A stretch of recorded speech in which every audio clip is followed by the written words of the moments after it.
levando a mensagem da cruz ao mundo. Esta é a Rede Som Life de televisão.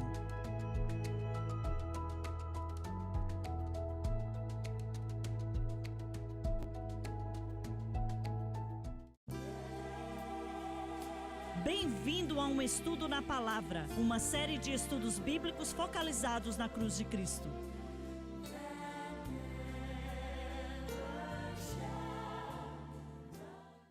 Bem-vindo hoje ao Estudo na Palavra. Eu sou o evangelista Jimmy Swagger com Lauren Lawson, Bob Cornell e Dave Smith. Estamos muito felizes de poder estar com você aqui hoje.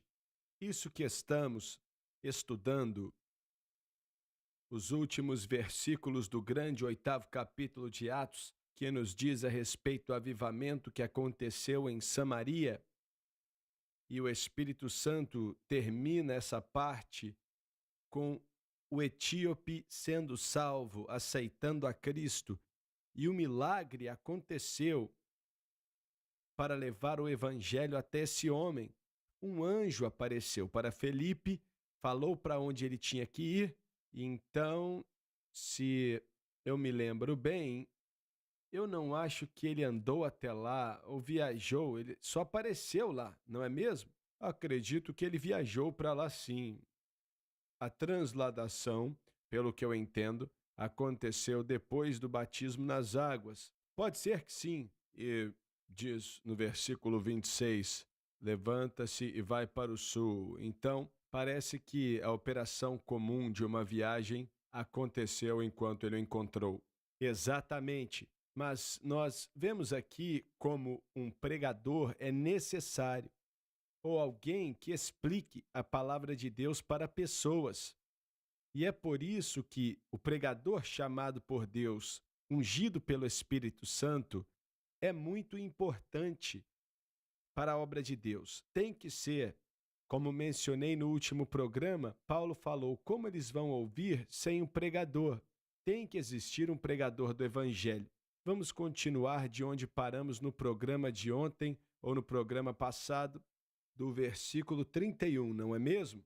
Sim, senhor. E ele disse, como poderei entender se alguém não me ensinar? Por isso um pregador chamado por Deus é tão importante. Foi o que falamos. E rogou a Felipe que subisse e com ele se assentasse. Ele queria que Felipe explicasse as escrituras para ele. Estava lendo o livro de Isaías, como lemos para você no programa passado. E o lugar da escritura que lia era este. Apresenta aqui uma orquestra planejada pelo Espírito Santo. Foi levado como ovelha para o matadouro, e como está mudo o cordeiro diante do que o tosquia, assim não abriu a sua boca. Isso se refere à cruz, e como o nosso Senhor era representado nesse sacrifício. Na sua humilhação foi tirado o seu julgamento. Quer dizer que toda justiça foi suspensa em relação à crucificação e julgamento de Cristo. E quem contará a sua geração? Quer dizer que o sinédrio judaico tinha tentado apagar sua memória, mas sem sucesso algum, porque a sua vida é tirada da terra. Independente de suas intenções malignas, o plano de Deus aconteceu e foi completo. Agora, voltamos para o eunuco. E respondendo o eunuco a Felipe, disse, rogo-te, de quem diz isto o profeta? Como é muito óbvio, isso é um coração que tem fome de Deus. De si mesmo ou de algum outro? É a pergunta correta que Felipe responderá. Então Felipe, abrindo a boca e começando nesta escritura, lhe anunciou a Jesus. Se refere a Isaías 53, 7 e 8. Ele explica para o etíope que o profeta Isaías estava falando de Jesus. E eu confio que ele falou da história de Cristo desde o princípio até o fim, da sua ressurreição, por aí vai. Ele pregou Jesus, e isso é algo que o pregador deve pregar. De alguma maneira, o pregador tem que pregar Jesus, pois ele é o único que pode salvar. Ninguém mais pode. Ele é o único que pode libertar, ele é o único que pode curar, ele é o único que pode batizar com o Espírito Santo. Então, Jesus deve ser pregado. A pergunta é, o quanto Jesus é pregado na maioria das igrejas modernas? É claro que não sabemos, só Deus sabe essa resposta, mas infelizmente não é muito. Sabemos que não é muito, por causa da condição da igreja. E você mencionou aqui nas anotações que esse eunuco tinha fome de Deus. Ele não entendia o que estava lendo, mas tinha fome o bastante para ler. E acredito que hoje, no mundo de hoje, vivemos no que chamamos de um mundo pós-moderno, mas existe tanta tecnologia, o mundo está mudando, a igreja também, mas o mundo também está mudando.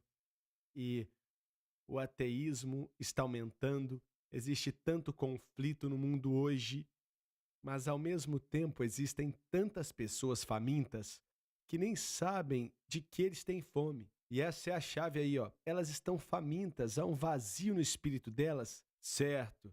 Que a religião deixou ali, até o ateísmo, o secularismo deixou esse vazio ali, e estão famintos e nem sabem de que eles têm fome, mas querem saber sobre a verdade, querem saber o verdadeiro coração, o significado verdadeiro da vida, as questões, perguntas que acontecem no coração de todas as pessoas, até quem não é salvo. Por que é que eu estou aqui? Por que estou vivendo? Hoje alguém me falou, foi você, Dave, que em algum lugar 7 pessoas cometeram suicídio em uma cidadezinha? Acredito que foi o Del. Del, foi? Recentemente, em uma pequena cidade de Louisiana, que tiveram 7 suicídios no último mês, algo assim. E é uma epidemia. As pessoas estão aflitas e não sabem aonde buscar ajuda, não têm esperança. Sem ter saído